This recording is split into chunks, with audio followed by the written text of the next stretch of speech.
Well, greetings, everyone.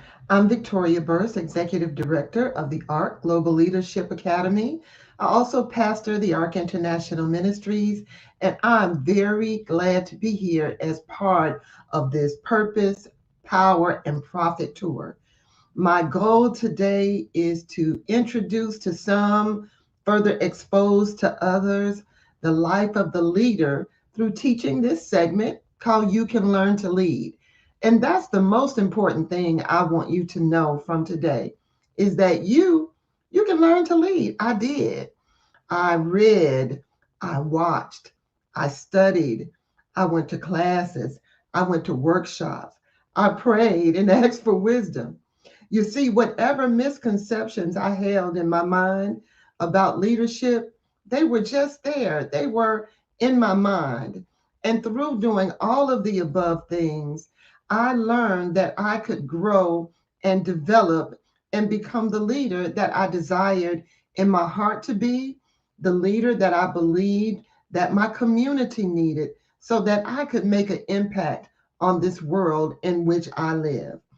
I've learned many lessons and I have many whys as it relates to my leadership. And over time, I've taken those lessons, I've taken those experiences, I've packaged them in a small way here in the class today. And I'm just glad to have you with me and glad to have you be a part. So I want to be sure to take another moment and just tell you a little bit about who I am. I am a leadership catalyst. I am an international speaker. I'm a mentor, an entrepreneur, an author, a pastor and teacher. And yes, I am a leader. That's kind of what all of the above even adds up to. I hope that you all will connect with me even after this workshop today. You have my information on screen, our website, my email, social media contacts for Facebook, Instagram, and LinkedIn. One of the things that leaders do is that they connect and that they network. And so I'm hoping that we can come to know one another in another one of these settings as well. So let's move on with today. And let me start by just saying this one word: leadership. You probably will not hear me say the word leader very much anymore, and you will hear me focus on leadership. One of the reasons is because leader is a role, but leadership is a set of characteristics and habits that we can all take on at any time in our life, and it will propel us into leadership, into the leader role, excuse me, or we will find that we'll be superb followers and the individuals that anyone would want to be a part of their team. I hope that one of the things that you'll get from today as well is that followers is a role just like leaders is. And so you have the leader and the follower. They are interdependent, they need one another, and neither one is better or worse than the other. Neither one is higher or lower than the other, but they are both needed in every single organization of every type in order to reach a common goal. You know, so many people believe that leaders are born. Well, I don't. I believe that leaders are developed, and they are developed as they avail themselves to teaching, such as you'll experience today, and as a part of the entire Purpose, Profit, and Power tour. They avail themselves to that type of teaching, which builds up their leadership acumen or their leadership skills, and even can build up and develop that leadership hunger so that they desire to go further. So, leadership itself is not a role, leadership is a process. It embodies all of the characteristics that you even see on the graphic that we have on the screen there. And during this training, my assignment is to give you sort of a helicopter view, if you will, of these various characteristics as they relate to leadership. Now, your journey as a leader It's going to be just that. It's going to be a journey. This is just one stop on the way. And let me tell you, it's a journey of a lifetime. One of the things you'll hear me say later is that lifelong learning and development is crucial for anyone that walks in the leader role. So, whether today is a beginning for you or an enhancement for you, I hope that you will grasp all that you can from me, as well as the other speakers that are part of this series. And I hope that you will take that first step, if you already haven't, into your leadership journey. Pursue leadership. This has to be the place where we begin today, talking about pursue or the pursuit. Why should I study leadership? Why should I pursue leadership? Here's the bottom line. You can know something. You may even understand it. But until you pursue it, you will never obtain it. Well, what does pursue mean? Pursue means to go after. It means to follow in effort to overtake. It means to capture, to kill, to defeat. It also means that you find and employ measures to obtain or accomplish, to seek or go after a goal. So, in pursuing leadership, I'm saying go after leadership. Be the one that begins to step up, not steps aside. Prepare yourself, making sure that you're ready so that when opportunities for leadership become available, when those doors open for you, you're not afraid and you feel like you have been equipped to some level to go ahead and walk through them. Now, the desire to pursue anything, to pursue a goal, is present because we found some value in it. Nobody goes after anything that they don't value in some way. So when we value something, we believe it will benefit us, it will make us better, even more valuable. Some people say it makes us more marketable. I think all of the above are true.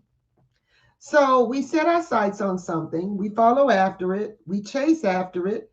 As we begin to taste of those benefits, our hunger for it actually begins to grow.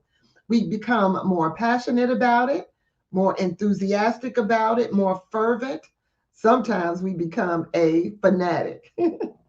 But of course, we also begin to experience the challenges that come along with when you set your sights on any goal. And the same is true when you set your sights on leadership. And at times, because of those challenges, we can become discouraged. We can become weary.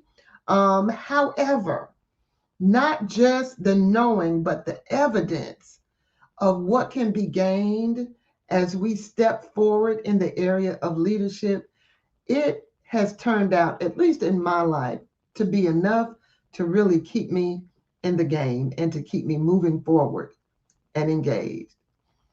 So, I want to start us off with a definition of leadership. Now, I personally adhere to this definition of leadership for three reasons. One, because I believe it makes leadership obtainable to all. And you remember I said I don't believe that leaders are just born, but I believe that leaders are developed, and sometimes people say that leaders are made. But this definition makes leadership obtainable to all.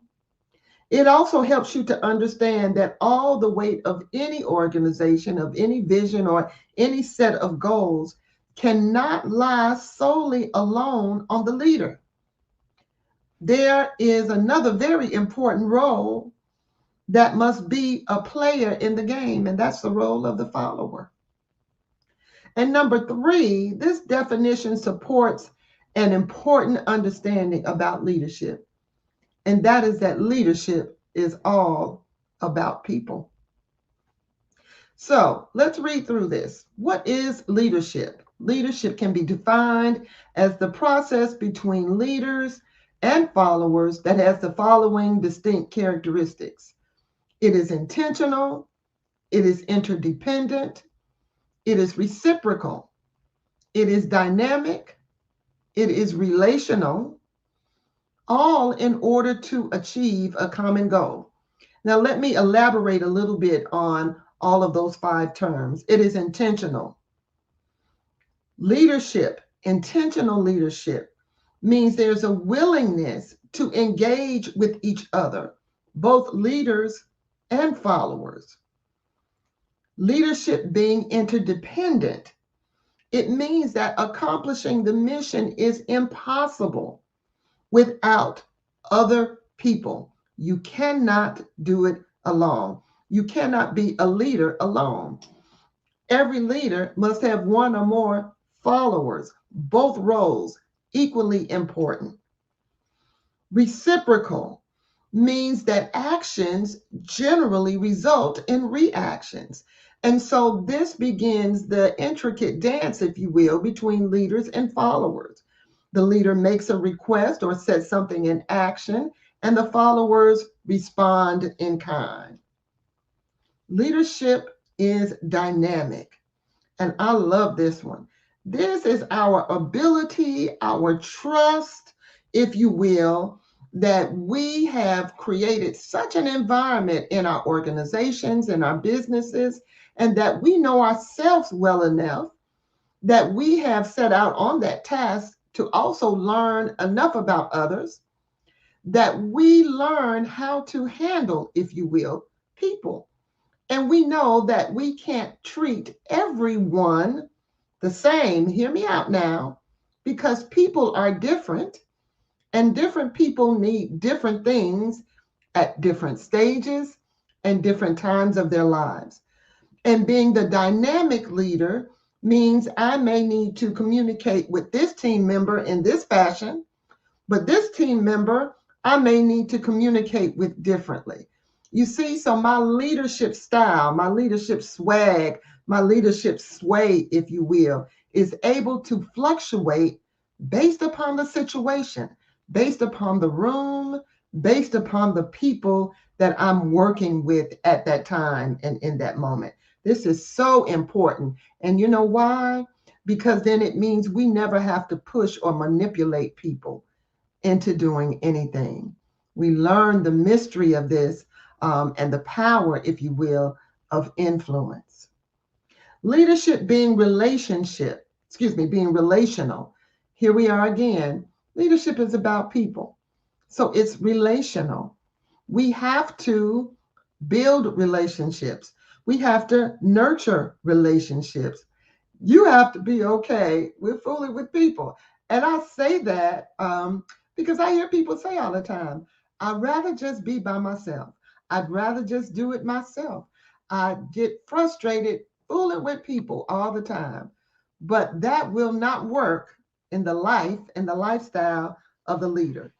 Why? Because we've got a common goal that we're trying to achieve here, and one that requires a team. All right, let's keep going. So these are some of the things that you're going to hear me bring up briefly over the next probably about 20 minutes we'll spend. And I'm here today only to kind of introduce you to some of these topics. Throughout the other workshops that are part of this Purpose, Power, Profit Tour, you'll hear these words come up. Grab them. Grab the context in which they're used.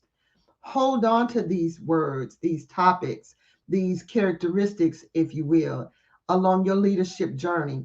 These are excellent points for which you should study. Every single one of these topics could be a semester class in and of itself. So we're going to talk about vision, attitude, character and integrity, embracing change, personal growth and development, servanthood, relationship building, influence, modeling, empowerment, and accountability. Now, keep in mind, my goal today is more so to introduce you to these. On some, I will spend a little bit more time than others, but I promise that you will leave this setting with a fullness of understanding around leadership and the life of the leader. So we'll start with many of our favorite topic, which is vision. So what is vision? Vision is a mental image or a picture. It is a future, hear me now, a future orientation and aspects of a direction or goal. A vision may be physical or a vision may be spiritual. So, in other words, vision is what we see, and vision is affected by the lens. This is one important thing I wanted to put here. It's affected by the lens through which we see. Now, you can see that I have on glasses today, and there are probably some of you in the room that have on glasses as well. We generally see pretty good through the glasses that we have on because these lenses were fit and designed for our eyes and our eyesight. So in this instance, the lenses are perfecting my vision. They are correcting my vision so that I can see better. Now, imagine if you took just a moment and you switch glasses with the person you're sitting next to. Oh my gosh, sometimes my husband and I pick up each other's glasses because they're similar looking. And guess what? I can't see it all out of his glasses and he can't see it all out of mine. This means that the lens can not only correct your vision, but the lens through which you look can also distort your vision. And so when it comes to vision, we need direction, we need clarity, and that usually takes time. It takes time seeking, it takes time looking within, it takes time hearing, it takes time, observing the community in which we live, because it's almost attached to that question that all of us ask: Why am I here? Why was I created? What is that vision? What is that thing that I just feel I must do? Amen. All right, that's the pastor in me. So let's move forward. Having or seeing is just the beginning of the process. There is more to the process in which a vision becomes a reality. So you can have a vision for something. You can literally see a vision, but that's just the beginning. How does that vision become a reality? What is that process? That process is called, let me back up just a little bit. That process is called visioneering. And visioneering is the process of developing and recording a vision for a particular project or even an area of your life. In fact, we should have vision for every area of our life. You should have a vision for your family, vision for your business, whatever is important to you, you should have a vision for it. Now, the vision will never be more than just a dream if you don't write it down so that you can begin to put some action to it. You have to have some mental or practical image of what your vision looks like completed. And that's what beginning to write that vision does for you. Now, also, it does something for those that are part of your team. It helps them see in a concrete way, where are we going? What is the direction that we are headed in? And that way, not only can you run with the vision, but they can run with the vision as well. Now, of course, we won't be able to map out the entire process. We won't see all of the different parts of the vision. We won't know how to dot all of the I's and how to cross all of the T's at the very beginning. But from what we can write down, we are going to be able to establish and set some concrete goals along with our team. And sometimes that team, let's be real, sometimes that team at the beginning is just one or two. You don't always start off with a team of 10 or a team of 20. But even with a team of one or two beside you, with a vision that is in writing, you can begin to move forward. You cannot properly set goals if you do not have some concept, I'm going to say this one last time, of your end result and the vision that you're desiring to move forward. So it begins by putting that vision in writing. Now, a few other things that I want to say about vision. Beware of vision blockers. Vision blockers are obstacles or distractions that keep you from seeing properly. They might be people, they could be self-imposed limits, it could be finances. You know, it's easy to jump to lack of finances, lack of education, lack of time, lack of help, lack of experience. I can go on and on. The negative words that we speak, the negative words that sometimes others will speak as it relates to our vision. Wrong attitudes, past failures, physical challenges, all of these things are what we call vision blockers. And the fact is that nothing would ever be attempted if every possible objection must first be overcome before we step out on it. So beware of the vision blockers. Take the time to write what you do have and be prepared to move forward. Now, the right vision has 5 characteristics. Number 1, the right vision attracts commitment and energizes you, energizes your team.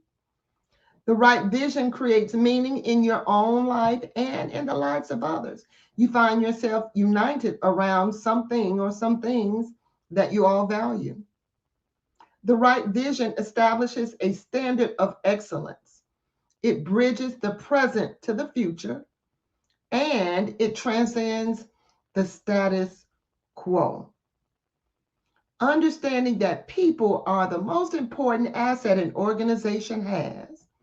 They may serve as the client or customer or even part of the team, but people are going to make your vision come alive. When the people are fully engaged, the right outcomes will be easier to achieve. And so when your vision is in writing and when it isn't clear, it helps that team become fully engaged so that you achieve the outcomes that you have before you. When people can visualize the vision, see frequent results, when they get positive feedback, you can know that success is right around the corner. Now let's move on to our next term. It is attitude. So what is attitude? Attitude relates to your manner, your disposition, your feeling, your position with regard to a person or a thing. It is a tendency or orientation, especially of the mind. Your attitude can be negative or positive, and there's a such thing as group attitudes. So your attitude can affect your actions or your lack of actions. And consequently, it has a tremendous effect on the outcome of any given situation. Attitude is key, and the key is that you not let the attitude choose you, but you choose the attitude that you're going to walk with. Yes, you can choose how you're going to think, how you're going to react, how you perceive, how you receive things that come toward you. You decide whether things are welcomed or pushed away. You decide whether or not you're going to be fearful or whether you're going to be faithful over the goal and the vision that's before you. It is your choice. And this is the foundation of attitude. Let's go on. Let's talk a little bit about character and integrity. What is character? The Greek word for character is character with a K, and it means express image. It is the inward motivation to do what is right according to the highest standards of behavior in every situation. It is the stable and distinctive quality built into an individual's life that determines his or her responses regardless of the circumstance. Character is the wise response to the pressure of a difficult situation. You see, I was taught that your gifts can take you somewhere that your character and integrity cannot keep you. We spend so much time sharpening our gifts and our skills, but we often neglect character development. Character development says this: are we people of our word? Do we live the lives that we speak about? Are we authentic people? Character is that sum total of the features and traits that form the individual nature of a person. It is who you are when no one else is looking. Let me say that again. Character is who you are when no one else is looking. Your character is what you look like and shows through what you do and what you say. Your character is who you look like, showing through what you do and what you say. I think it was the process of people that began to hold me accountable that helped me to build a character in my life. At first, it was others holding me accountable. And then I learned that I must be accountable to myself and to my creator. Finally, I developed that habit. I worked on it. I practiced it. Guess what? Practice, they say, makes perfect. And no, none of us are perfect, but we sure can grow. And we can be better than we are at the moment. I never, hear me now, I never wanted to be a public success and a private failure. So I worked on things that related to my character. I decided just to share a couple of things with you today that relate to character, and sometimes we don't realize it. The first is discretion versus simple mindedness. So the person of great character expresses and models the ability to avoid words, actions, and attitudes which could result in undesirable consequences. So this person of great character, they're careful about what comes from their mouth. What about orderliness versus disorganization? Do you tend to be disorganized? Where the person of great character prepares themselves and their surroundings so that they will always achieve the greatest efficiency. So, guess what? We have got to work on those areas where we tend to be disorganized. Next, let's talk about punctuality versus tardiness. Now, this is really a good one. Showing high esteem for other people and their time. Do you tend to be late constantly? This is a character issue, and it speaks to others that you don't quite value their time. Now, these are just a few of the characteristics that we must look at when we talk about character. And these are some of what we call the common character traits. I find that many people struggle with one or more of just these, and they don't realize that they're character issues. Let's talk about integrity very quick. Now, the Greek word for integrity is akierosia, and it means soundness or purity. Integrity is the quality of being honest and having strong moral principles and moral uprightness. It is the state of being whole and undivided. So integrity relates to moral principles and honesty. Honesty with others, and guess what? Honesty with ourselves. Integrity answers the question of what we will and what we won't do. What are the lines that we won't cross?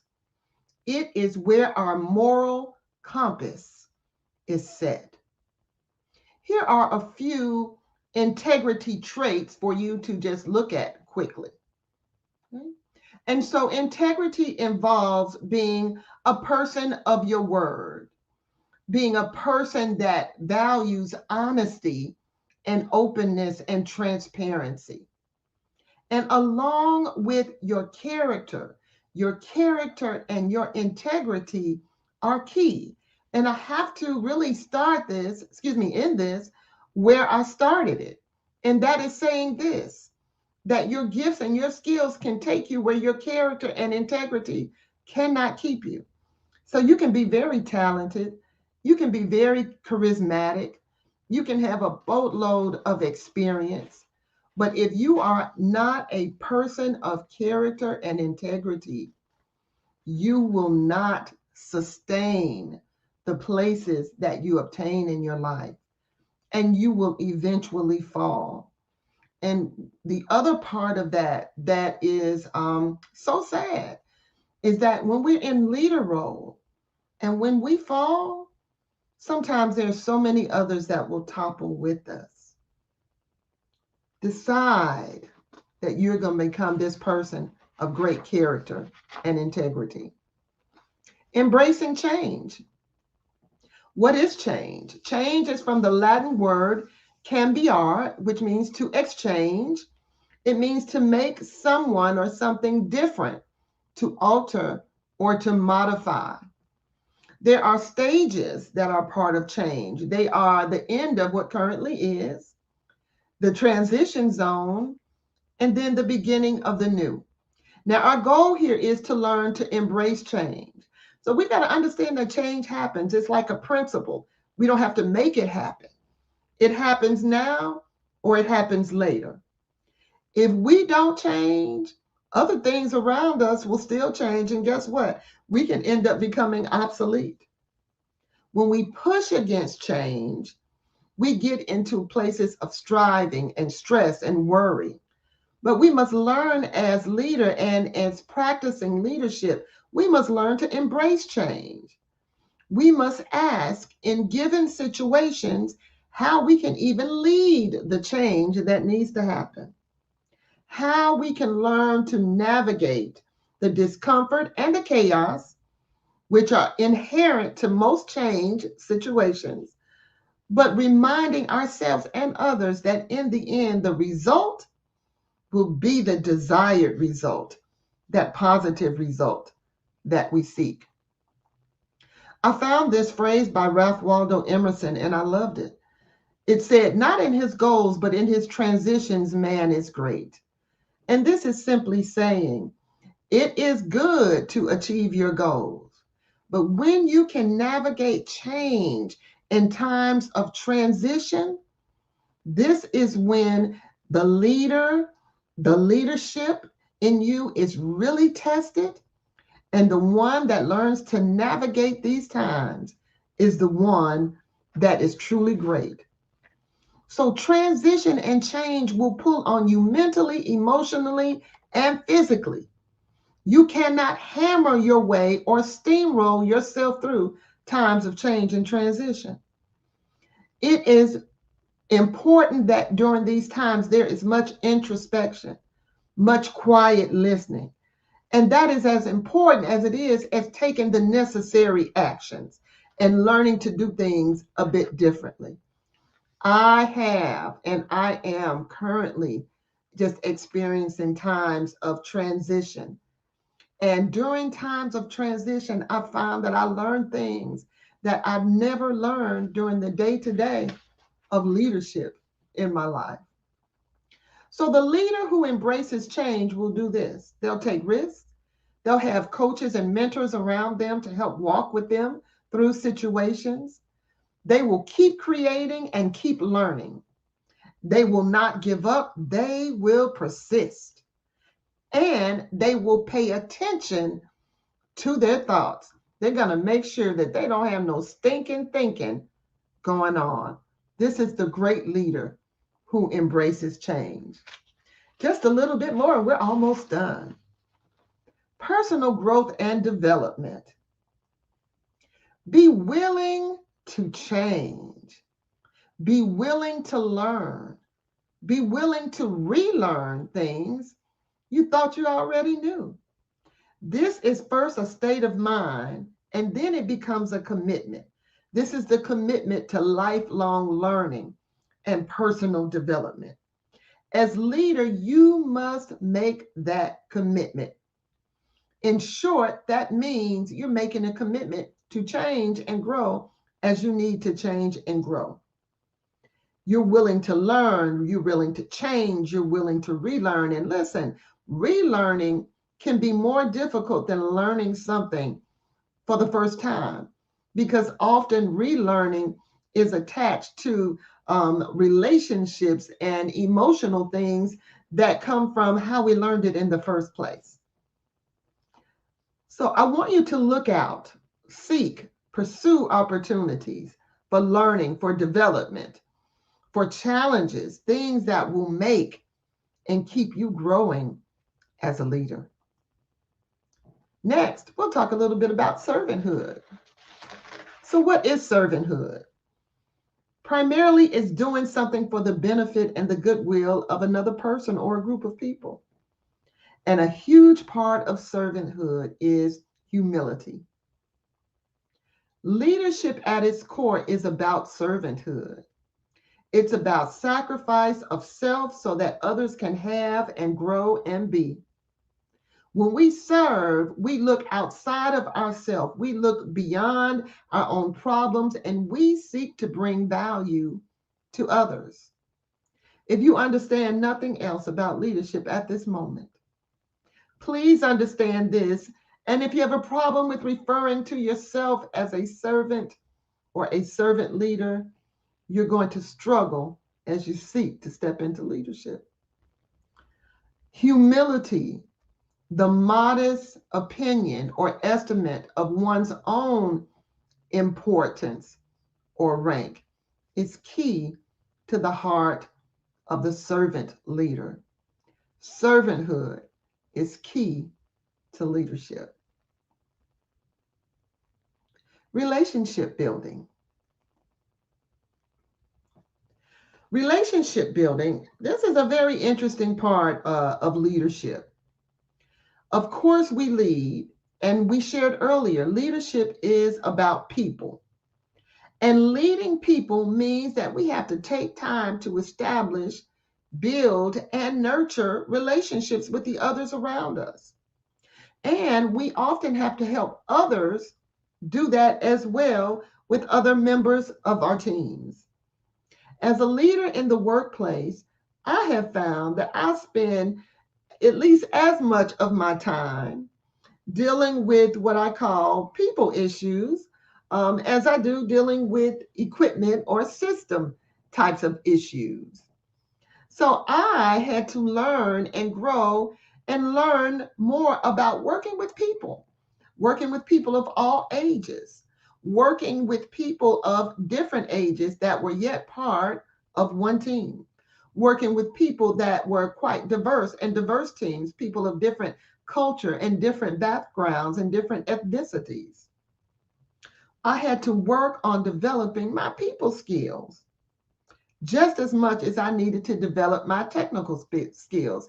I was an IT manager for 30 years. So all of this was needed to perform my responsibilities in my job on a daily basis. So let's talk about relationship. What is relationship? It's the way in which two or more people or groups regard and behave toward each other. Relationship dynamics will vary based upon three things. This is really good right here: communication, compromise, and commitment. Now, if we think about all of the relationships in our life, we understand how important communication is. We understand that there are always times that we have to compromise. And we understand how much we value relationships when one is committed to us. And we understand the importance of making commitment to them. So relationships are everything: growing them, maintaining them, starting new ones. Here's the key: if you think you can do it by yourself, you are wrong. You need a healthy circle of relationships around you in which you are giving and receiving. You need a team. You need your crew. You need your club. You need your squad, whether it's in your home, on your job, in your business. You've got to function as a team. And leader, you don't just need people around you to help you do. You need people around you to help you think. When I was an IT manager here at a large university in Atlanta, I recall having a difficult problem that I had on the whiteboard in my office. Had it written up there for 2 weeks. And for 2 weeks, I had not made any progress. I just could not figure out what was step one in resolving this issue. One day, I thought I'm going to call in some of my key or long-term people that are part of my team. You know what? I called them in, showed them that problem on my board, and it wasn't 10 minutes before they had it resolved.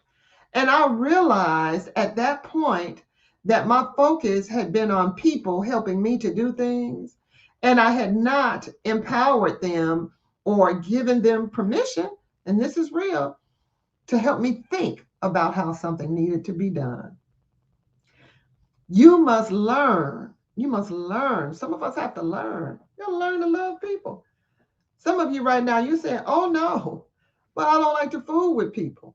That hasn't worked out good for me.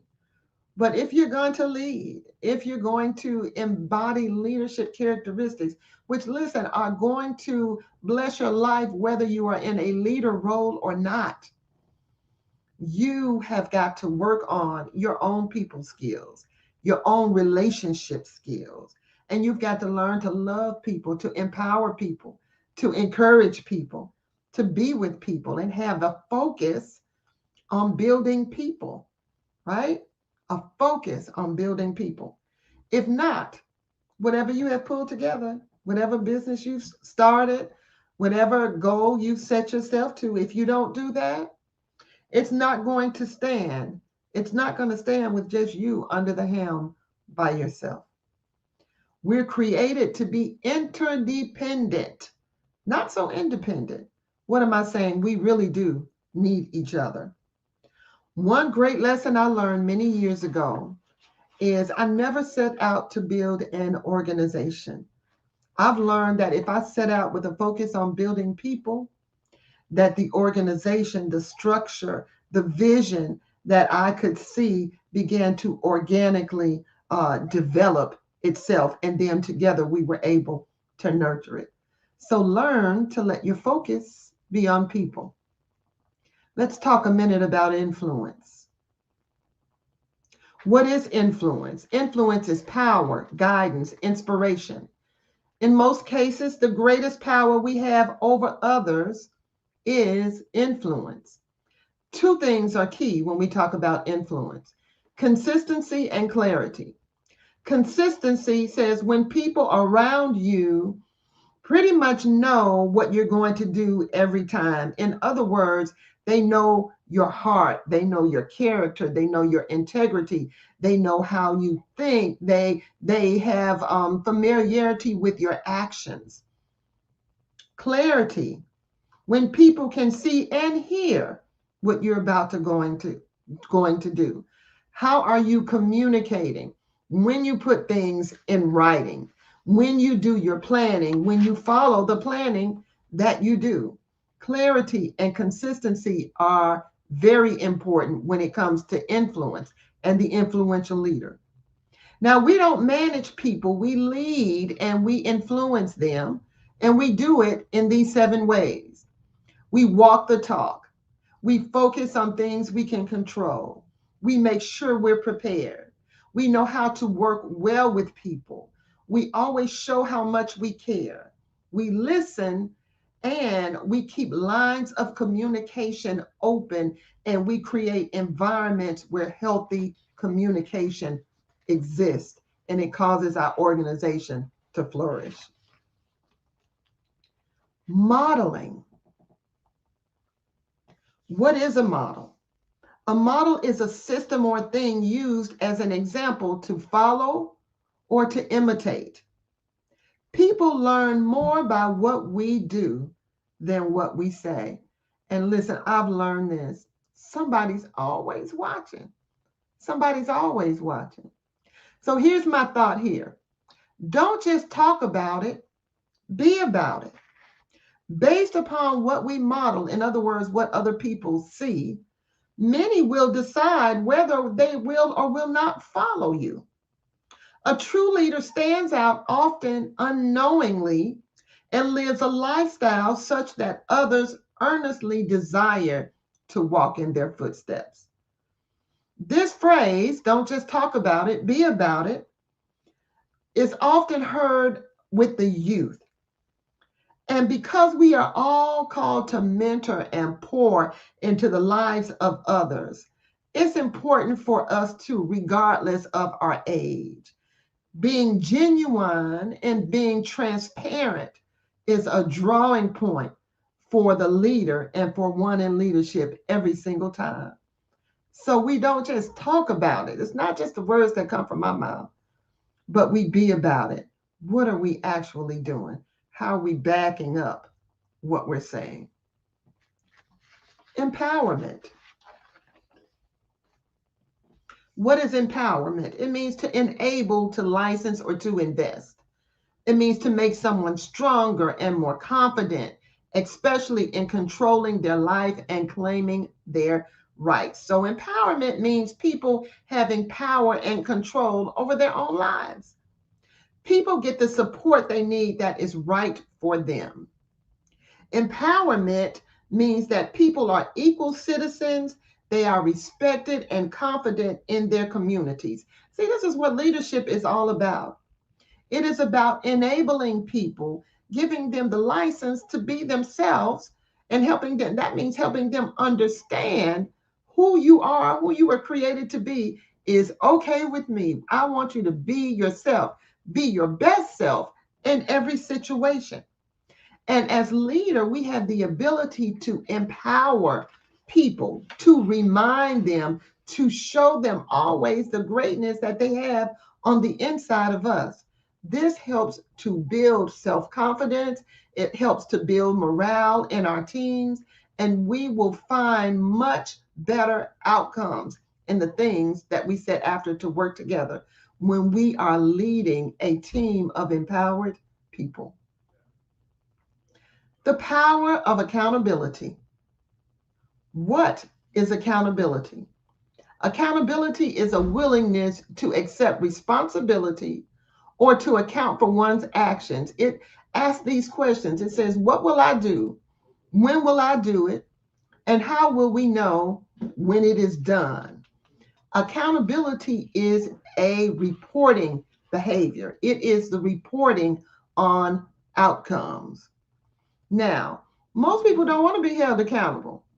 They're afraid of confrontation. They have the general attitude, I just don't want anybody to tell me what to do. I don't want anybody asking me any questions. They know that exposure and truth breed intimacy, and they're just not trying to get that close. That tells me that individual is struggling in the area of relationships. And in fact, accountability makes some people uncomfortable. Now, the opposite is also true. We often don't want to hold others accountable because we're afraid of confrontation. We've not been empowered by others to hold them accountable, meaning we have a team, perhaps built up of people that you kind of look at them and you can see the look saying, don't come up on me. Don't get close to me. Don't ask me any questions. So we don't want anyone to hold us accountable sometimes. So we don't hold others accountable. And then lastly, sometimes people are our mirror image. When we look at them, we see ourselves. And sometimes we see not the best parts of self. And so we decide, oh, nope, I'm not holding anybody accountable. But accountability will eliminate the time and effort that you spend on distracting activities and other unproductive behavior. When you make people accountable for their actions, when you hold them accountable for their actions, when you hold yourself accountable for your own actions, you are effectively teaching them to value their own work. And you are valuing your own work and your own time. Accountability will breed trust amongst individuals and teams. Wow.